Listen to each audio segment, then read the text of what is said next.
to the last chapter 28 of the Gospel of Matthew, beginning at the 16th verse, we hear this word. Then the 11 disciples went to Galilee, to the mountain where Jesus had told them to go. When they saw him, they worshipped him, but some doubted. Then Jesus came to them and said, "All authority in heaven and on earth has been given to me. Therefore, go and make disciples of all nations, baptizing them in the name of the Father and of the Son and of the Holy Spirit, and teaching them to obey everything I have commanded you.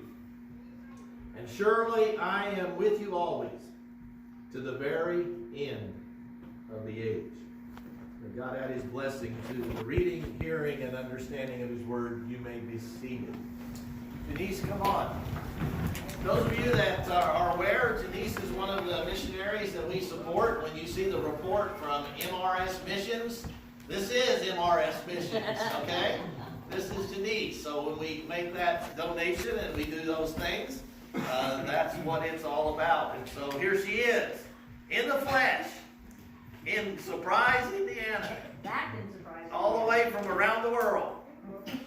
Tell us what God's doing in your heart and life. Well, howdy, howdy, howdy. I'll tell you, it is so good to be back home amongst you all. And when Pastor Rick came to the door and opened it up and I saw him in his suit and tie, I thought, I am home. You know, last year and this year, well, it wasn't last year, but this year, all of the churches that I have been in to speak, not a one of their preachers had a suit and tie on. And not that they were underdressed, but I really appreciated that. Thank you. And I've got to tell a story on Monty. Where did he go? Oh, yeah, he'd leave. Oh, there you are. Yeah. When my husband and I were here, we took the youth group camping, and I had to work, so I didn't get to stay with them overnight, but I guess they were telling ghost stories. And then, I don't know if they were not at the campsite, but when they walked back to the campsite, they had to go through a cemetery. Well, Monty was planted in the cemetery, and he had a sheet over him, you know. And so he was making all of the ghoulish noises and everything. And him and Pam were just dating at this time, you know. And he came up behind Pam, and he took the sheet and went over her and was, you know, and she battled.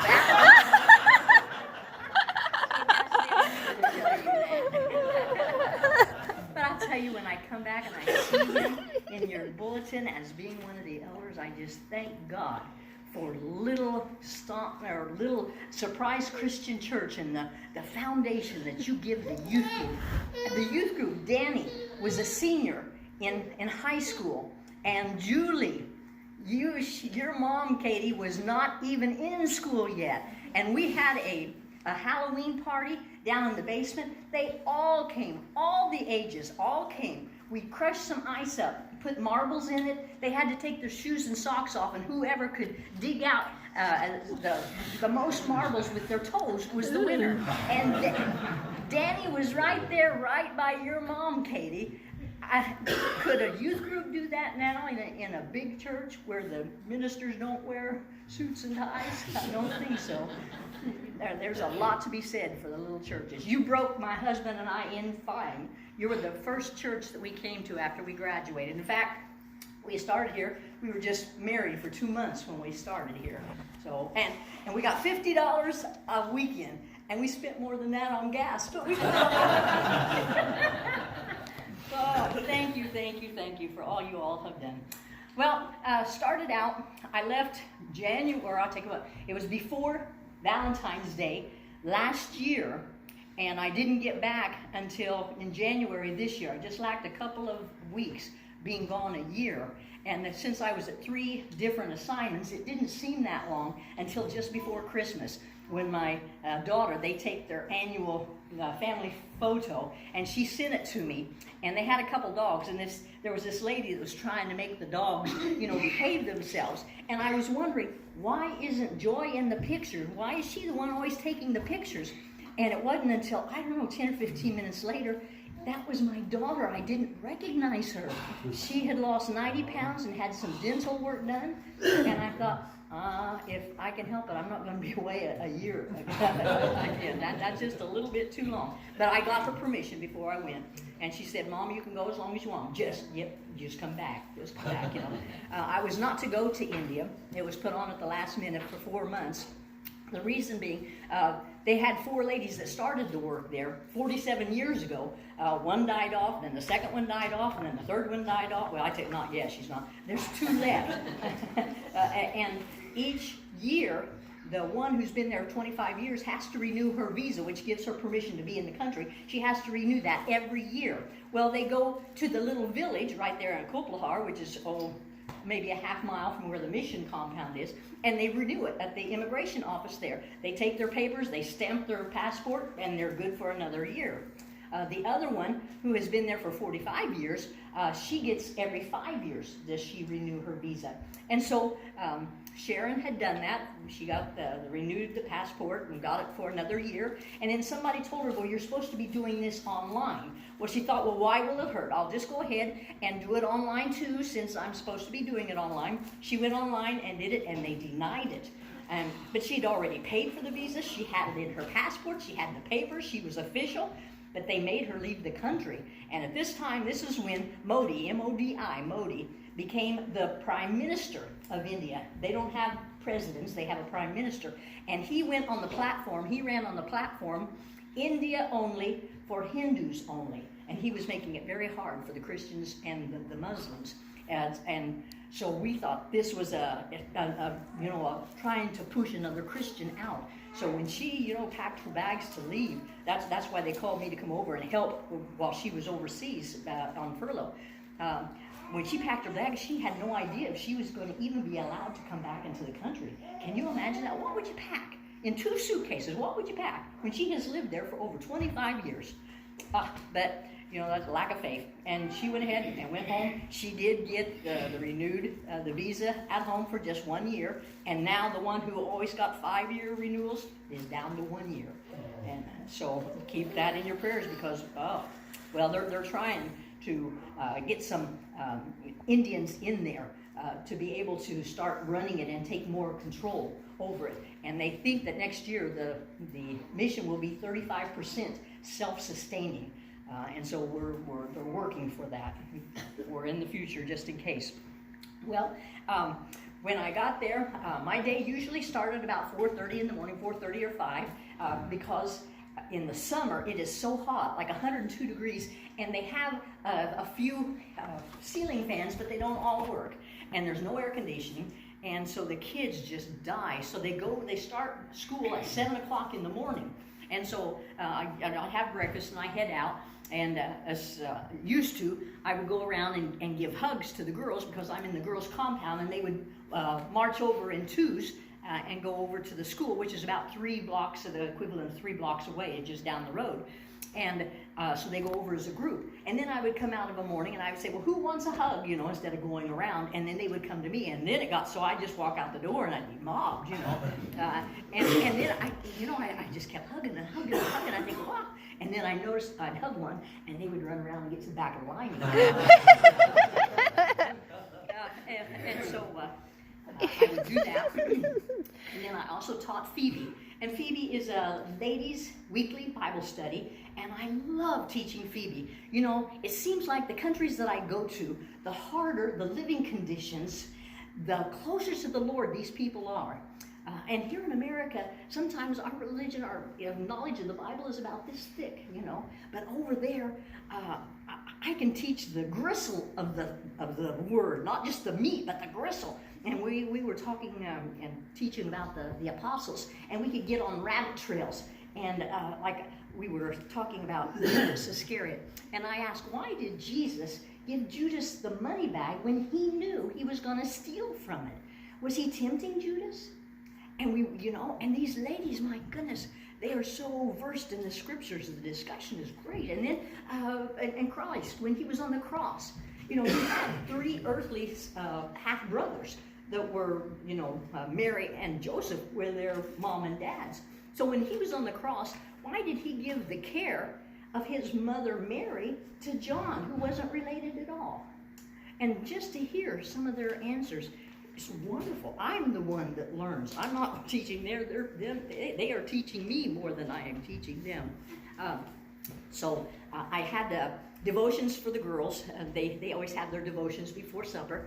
And whenever it's somebody's birthday, they say, give her a beating, give her a birthday beating. They call it, a birthday whipping, a birthday beating, And the boys, they'll come over to the girls' compound. I stay in the bungalow with the two missionary ladies. Well, the one because the other was on furlough. And they will come over, and the mission, the auntie gives them one gift, and then they get a few rupees so that they can go and buy some sweets, and then she gives them a bag of candy for them to pass out to their friends.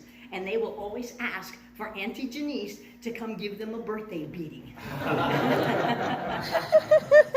And so I love them too. And so Uttar Pradesh, which is, it would be like Posey Township, Clay Township. What's the township here? I've been gone so much. Okay, yes. And so they also have, Uttar Pradesh is a township kind of like, and a county. And they have an anti-conversion law. That means that you cannot speak to somebody else to convert them from their religion. And if you do, like with me, I could be thrown out of the country. They could revoke my visa, and the others, they could be thrown in jail. And so, like we were talking in Sunday school class, you cannot use your Bible to try and witness to somebody. They have to see it in your life. So I try to live over there so differently that they notice it. And God helps that. He gives me wayside opportunities all the time. They have, when I walk to the school, the Hindus, they are surrounded on both sides with Hindu neighbors, and they'll be working, and I will always wave.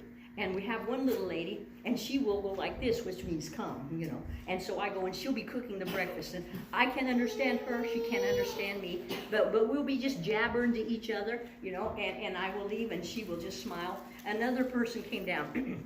It was after Phoebe. It was kind of dark, and my translator, Jolly, was walking me back to the girls' compound, and the ox cart was going by that had one of the Hindus on it and his wife, and I thought I recognized them. I can't recognize the face, but I recognize their dress because it's always the same. It's always the same. So if they ever changed, a Punjabi suit or something, I wouldn't be able to recognize them. They were on the ox cart, and they went past, and they had stopped. I don't know if they were putting something on or something.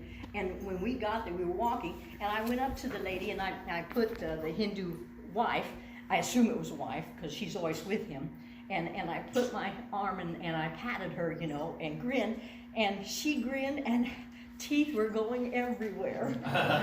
And she was the sweetest thing, and she took a hold of my hand to shake it, and it was like shaking sand. Not that her skin was so hard and cracked, but they take manure, along the road, and they mix that with mud, and then they pat it out in cow patties, I call it, and they set it out and they dry it, and then they use that to cook their meals or to start their fires. And it doesn't smell, and it's lightweight, and they can stack it, and when they stack it, they make pretty designs. It's beautiful. And so when she was shaking my hand and I'm feeling all this sand, I'm just wondering where that hand has been. And then there's another little lady. Her glasses are thick like the bottom of Coke bottles. If you don't know what a Coke bottle is, well. and I call her the pooper scooper because she would go along and she would, scoop it up, and then she would put it in the basket that she carried on her head. And I would talk to her, but I always stood back because when she talked, it just came out everywhere, But then a boy, his name was Roshan. He was a senior in it would be grade 12, which would be the equivalent of our seniors or a freshman in college here in the States.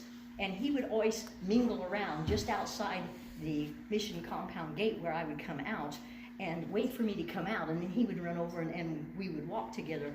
And he was very good English. A lot of times the kids will stop and they will walk with me just to work on their English, but he knew his English. And I couldn't talk to him about Christ. I couldn't even give him a Bible, a Hindu Bible.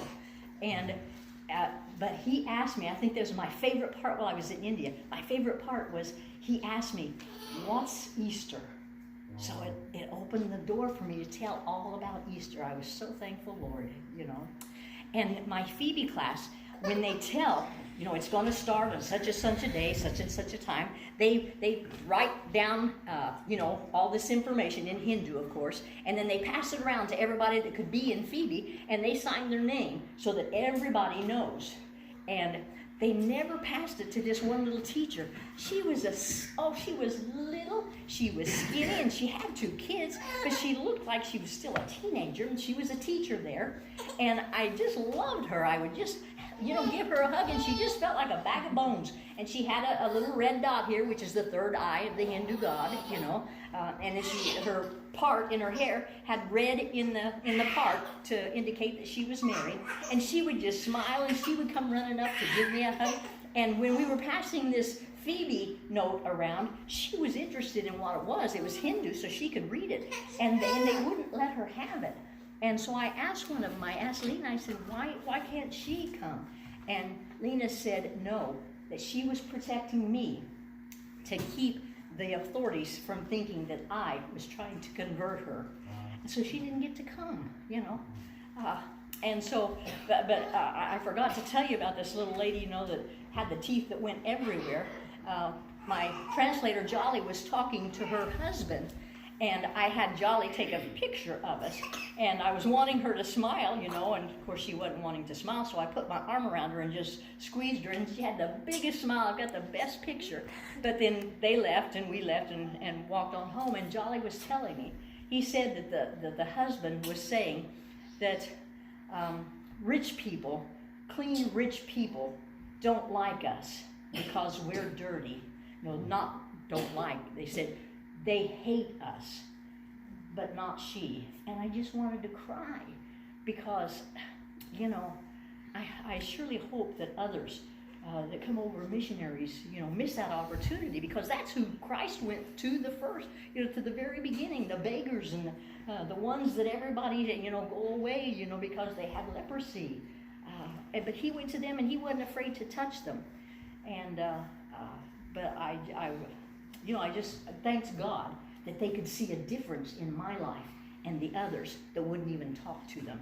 Well, we've got one little boy, his name is Abi. He doesn't stand this tall, and he's in kindergarten.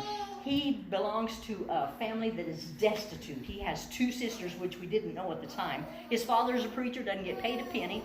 And they, of course, there's a drought in India, so the riverbed was dry. There was a flat rock, and they built a tent out of papers and plastic bags that they could find, and they were living in the middle of the river, you know, on the dry rock. And the father, because he doesn't get paid, he is a day worker, and so he gets money the end of every day, but the jobs he gets not only are low paying, but they're the terrible jobs. And he was carrying bricks on his head up a bamboo ladder, and I don't know if it fell, or if he fell, if the ladder broke his hip, his leg right up where it connects to the hip. Of course, he didn't go to the hospital, didn't have money or anything. Of course, we didn't know anything about this.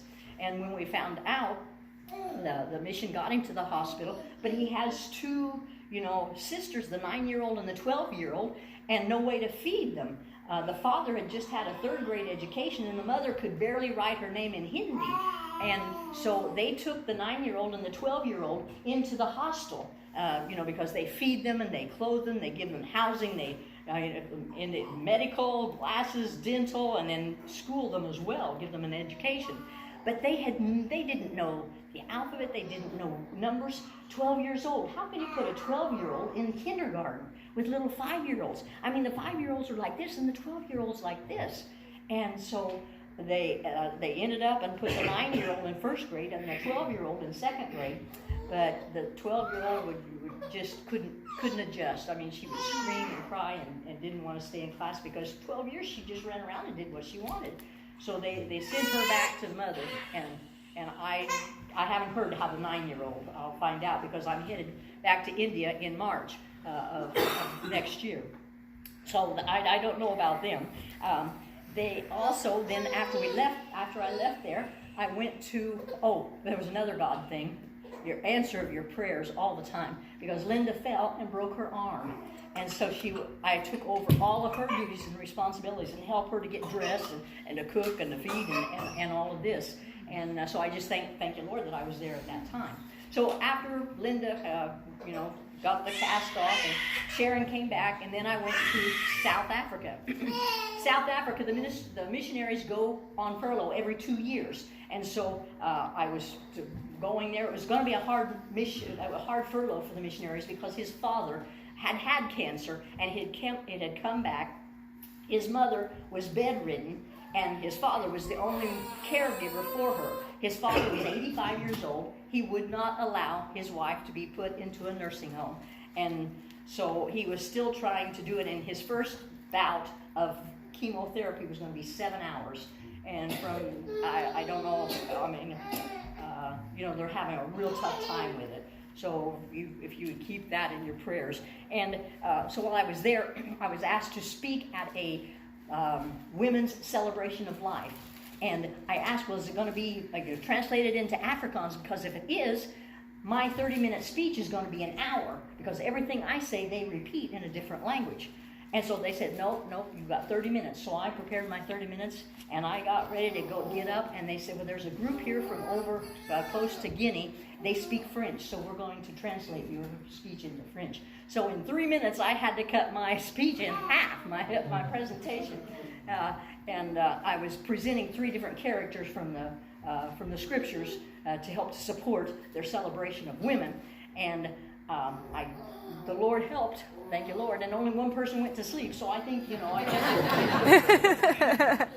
But then at Mufulini, I work with 3 churches in South Africa, Mufulini, Pineland, and Bishop Lavas. And Mufulini is out by an informal settlement called Kailichi. An informal settlement means if there's a piece of land and nobody's living on it, they go out and they build a house. Well, a house, it's sticks and whatever they can find, and then somebody else builds next to them and builds next to them, and they hook onto electricity illegally, so there's wires everywhere. You can't even see the telephone pole. There are so many that are illegally into it. And they had over 2 million people living there. And it just started, in 2009.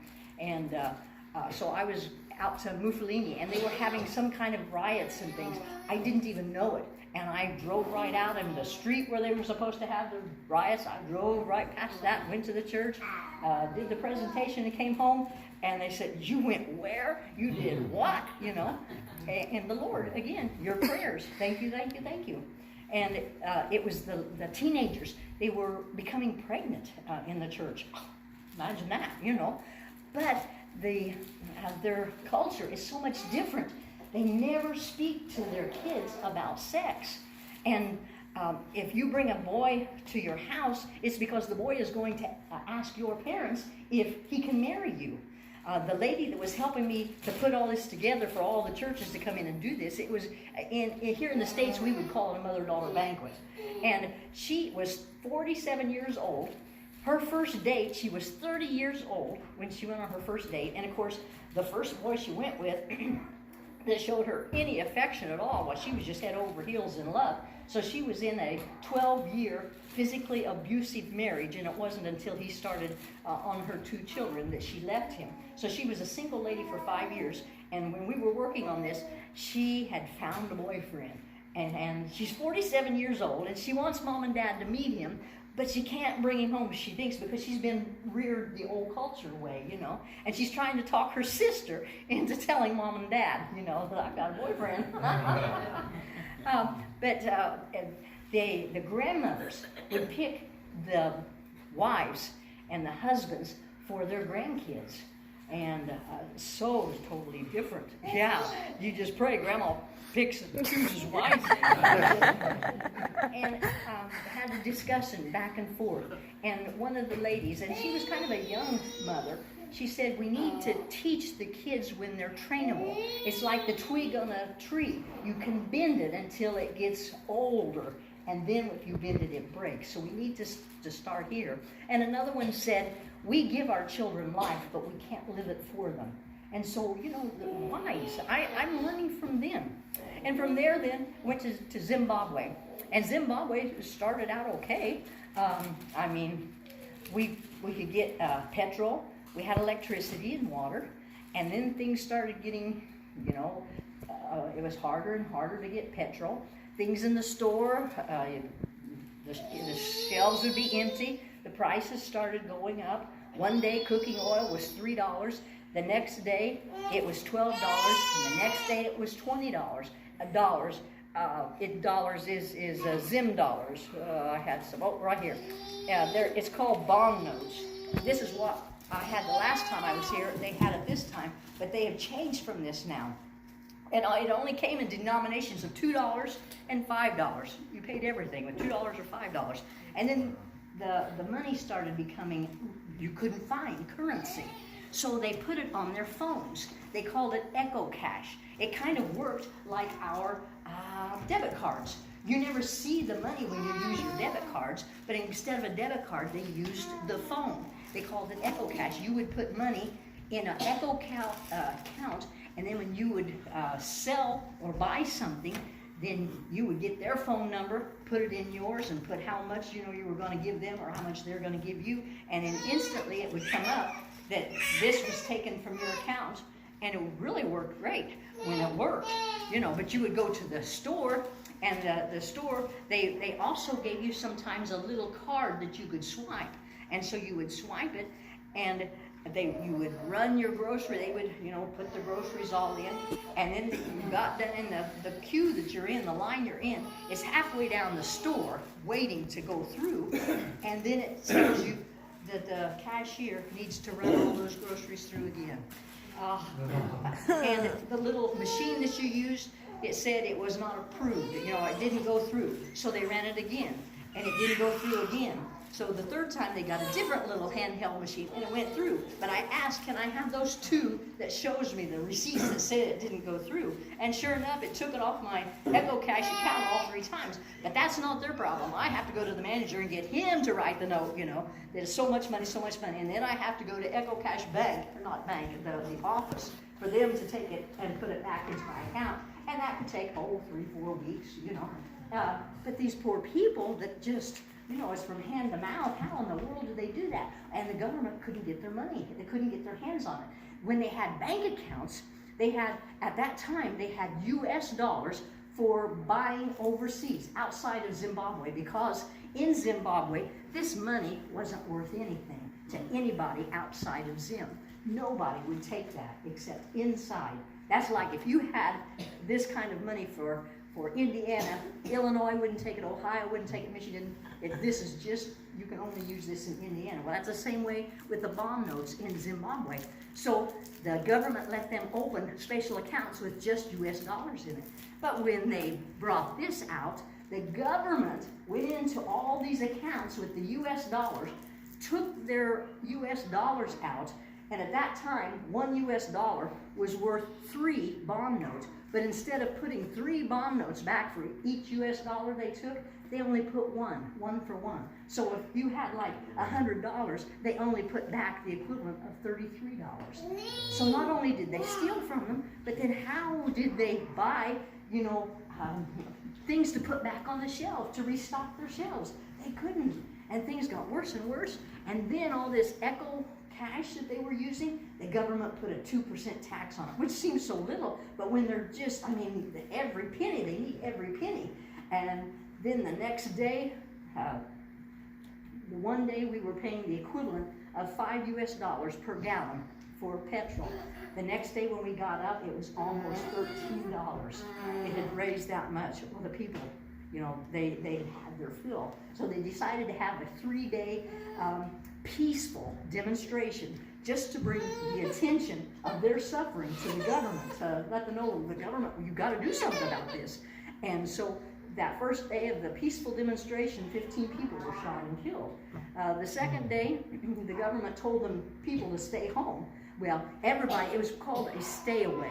You were to stay away from everything in the city. You weren't supposed to buy gas, you weren't supposed to buy groceries, nothing. Because so many of the politicians, the corrupt politicians and the government people owned these stores. They're the ones that were hiking the prices. And so when the people stayed away, then they didn't, the government people couldn't make any money. Well, the militia came out, and through the Twitter, Facebook, WhatsApp, they were telling them, the militia is coming down such and such a street. If you're there, leave. So when the peaceful demonstrations, they would move a street over. So the militia could never catch up with them. Well, the government got wise to this, and what did they do? They made all social networking, they took it off. No one could get on social networking. They also took internet off. They closed it down for the entire country of Zimbabwe. And always before, I would only carry a cell phone to appease my daughter, and she would say, "Mama, I couldn't get a hold of you." And I said, "Well, hon, I didn't have my phone on. It wasn't an emergency." And I only kept it in the car. But over in Zimbabwe, I got so that I was like everybody else. I slept with it by my bed, and I never turned it off.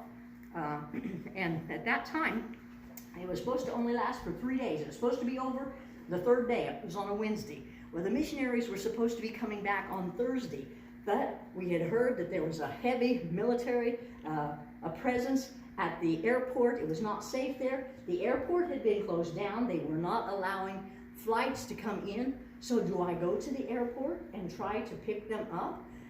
And there's only one road that connects where I am, where I'm living in Chinoy, with the airport in Harare. It's a 1.5 hour drive. And that one airport, or the road, anytime anybody was out during this supposedly peaceful stay away, they would stone your vehicle, burn it, and beat whoever was in the vehicle. And it was supposed to end on Wednesday. They were supposed to come in on Thursday, but there was no way for me to, to verify that. And then by word of mouth, and you know how news travels when you whisper in somebody's ear and it goes down the line, that the peaceful stay away had been extended for 3 days, which means if I went to the airport to pick them up, I would be going during the peaceful demonstration. So do I go or don't I go? Oh my goodness, God gave me some really interesting dreams, because he was putting in my mind, where would I hide my airport or my passport? Because when I went in to Harare, that's an 1.5 hours away, I always have to renew my visa during that time. So I was going to do both at once, but if I got stopped, I can't have my visa or my passport to be stolen. So where can I hide it? And I was thinking things like this. And we were told that one road had been blocked. They were burning tires and they had boulders in the road. But then somebody else said, well, the airport was open. It was safe now. So I prayed. The ladies group that I was meeting with at Lomangandi College, they all prayed. And oh my goodness, they are so close to the Lord. It makes my spirituality look like, filthy rags in their presence. And they gave me so much encouragement. And somebody had the phone number of a taxi cab driver in Harare, and he contacted me through WhatsApp that happened to be on at that time to give me directions how to go around the hot spots to get to the airport. It was reported the airport was open, that it was safe, so I was going to leave early in the morning, because the people that would stop you on the road, usually it's in the afternoon. And when I woke up, I was going to leave at 5 o'clock, and it was raining, and I thought, God, why are you adding this to the equation, And 5 o'clock, it was dark. I didn't want to go in the dark, so I waited till 5:30. Then I hopped in, and I got up to the city, and there was a police car, a truck, and he was parked right in the middle. And it was just me and him, and he was on down in the middle of the main street. And so I headed on out, headed towards the airport, the 1.5 hour drive, and I'm looking in my rear view mirror, and he's following me. He thinks he's sneaking up behind me. He doesn't have his lights on, And I wasn't scared. I'm thinking, where can I hide my passport? Because if he stops me, I don't want to get it confiscated. But when I got to the edge of town, he turned left, and I was fine. Thank you, God. Like I said, I felt your prayers. I got to Harare, but I made it, And then I realized, with the internet off, my GPS didn't work. And all of their street signs, they had used all the tin and made little curios to sell to the souvenir to people, the tourists. And so, I don't want to get lost with all these militia people there. And so, at that time, a lady back from the ladies' Bible study in Lomangandi College called me. Although the internet was off and the social media was down, we could call each other on the cell phone and we could text. And she called and she sat with her map and she told me, go straight, turn to the right, turn to the left. And she called just at the instant that I realized I don't know how to get there now, you know. And it was God, it was God, it was God, you know. And I got there, the plane arrived, the missionaries were on it, we headed home. Petrol was always trouble trying to find petrol, but there was a gas station and we were able to fill up. We got home and the internet was on long enough that I was able to change my ticket because they were going to extend it in another 2 days. And that meant that the missionary was going to have to drive back through all of this to get me back to the airport. And for just $50, I got my ticket changed. And in 10 hours, we were back on the road and I was in a plane and headed home. And I felt like I had betrayed them, like I had left them. I felt so guilty, you know. But what I'm saying, this isn't your battle. But these people, you need to remember them in your prayers. And I tell you, God is so good to them. And they don't point fingers. You know, they just pick up the pieces and just keep going and keep going. Now they have less than 18 hours a day electricity. They don't have any running water. They had a cholera outbreak because of the water. The mains were broken. The sewer lines were broken. It was running down Harari's streets. It was contaminating their boreholes. And so they would go to the store to buy water, but they were limited to 3 bottles apiece because there was no sugar, no milk, no water, no flour, no butter.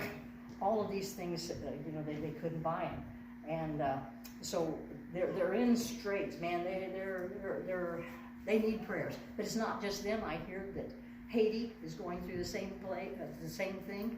And so your brothers and sisters overseas, you need to pray for them. We are so blessed here.